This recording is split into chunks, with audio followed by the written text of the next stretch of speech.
I have always been fascinated by things that go viral. It shows the history of that period. The anime of the 2000s catered around good plot rather than their presentation. Death Note and Code Geass were loved for their IQ and innovative story settings. The 2010 decade is when the animation matched with the plot. Sometimes it even elevated the story by their art style. Demon Slayer is a great example of a simple story with a godly animation. There are also animes like A Silent Voice with beautiful animation alongside a captivating story. Even manga panels have started to show fluid motions in their action sequences. Nowadays, what sells are aesthetics and illustrations. However, one exception to that rule is the genre of shounen. They have consistently been popular throughout the generation. It has never lost its fire. Declaration of dreams, training arcs, and action will always generate a decent fanbase. However, this formula has started to go stale in this generation. The current generation is the most desensitized. More than ever, cliches are frowned on. Hence, shonen has started to bring changes to that formula. Jujutsu Kaisen and Chainsaw Man are unique shonen animes because Itadori and Denji don't have big dreams like a Pirate King or Hokage. They just fall into situations that demand strength and willpower. However, I think they still don't cater to the present generation. I have been anticipating the moment when a shonen will show its relevance with the current generation. So when Kagurabachi went viral, I immediately read it to see what it was about. It starts with a good old father-son dynamic.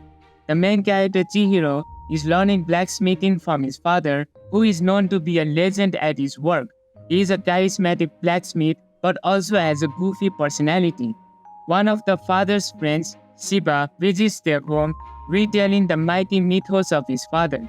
After Shiba leaves, Chihiro's embers to be a better blacksmith reignite, leading him to ask his father to teach him the techniques. But before teaching him anything, he first of all gives the weight that comes with being a blacksmith. Blacksmiths spend lots of blood, sweat, and tears crafting beautiful swords that are designed to take lives. Chihiro doesn't know if he can handle that weight, but he is determined to dedicate himself to blacksmithing. After this interaction, a 3-year time skip occurs where we cut to a Yakuza gang fighting against the Liberation Army. One particular Yakuza seems to have Hashirama cells capable of controlling plant life. But unlike Hashirama, he also can manipulate thorny and sharp plants. This power is very interesting and makes me very curious about this world power system. After that, we cut to Chihiro after the time skip. Now, he has a scar on his face, heavily implying the reason for his revenge, which I hope gets paid off in later chapters. It is not common to see this kind of panel from a shonen. This quickly made it a more mature take on the genre. Shiba finds the Yakuzas and the main action of chapter 1 commences. Chihiro lands on the table, mercilessly killing the gang members. Apparently, Chihiro murders with no guilt whatsoever. Shiba mentions that Chihiro imbues sorcery into his blade, creating an area of unique magical force. Even more universally liked than a shonen are swords. No matter the era, I believe sword fighting will remain in the cinemas. Chihiro cuts the Yakuza into halves, somersaulting into the sky. Shiba opens the door, witnessing the massacre led by Chihiro. The last panel cements the main story plot of Kagurabachi to be a revenge plot.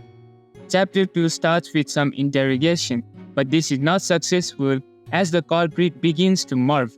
This transformation is for sure caused by the Hashirama sales guy. Shiba and the Liberation Army member transport outside while Chihiro deals with the monster.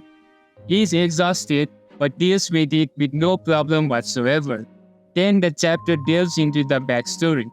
Feeling some disturbance, Shiba ran to their residence, but he was too late. This was the moment where Chihiro got the scar on the face. It was caused by the 3 necromancers. And guess who is amongst them? The guy with the Hashirama cells. It's so sad to see someone take someone's pride and joy. the takers won't know the effort and earnestness of the crafter. A traumatic moment for Chihiro, which leads to a bloodlust person. Traumatic experiences are what build up character, and after the backstory, I am here to see the journey Kagurabachi will take me on. At the end of the chapter, Shiba attains a sighting of the demon blades. Again, I love the goldfish imagery of the manga, especially the water drops where he sees his sword. In chapter 3, we get introduced to a new character, Inao-chan. We learn that Japan is very rich in the katana culture, and due to this reason, people of higher class and the Yakuza hire sorcerers for protection. Tokyo seems to be a hotspot for them, and her job is to connect the two parties. After hearing Chihiro's story, she decided to help them, but to no avail. However, one day, a mysterious girl knocks at her doorstep. She mentions that she saw a demon sword. There is a small moment where the child is disturbed when asked about her parents, and seeing that, Chihiro extends his hand to the child. They go to a restaurant to feed the child. Then the girl mentions that the sword produces clouds, which Chihiro knows is a trait of one of the demon swords. The final chapter leaves us with a new antagonist who has captured the little girl. Kagurabachi did not go viral for his plot. This revenge setting has been done a lot in anime. However, it does have an art style with good fight choreography and fluid illustrations.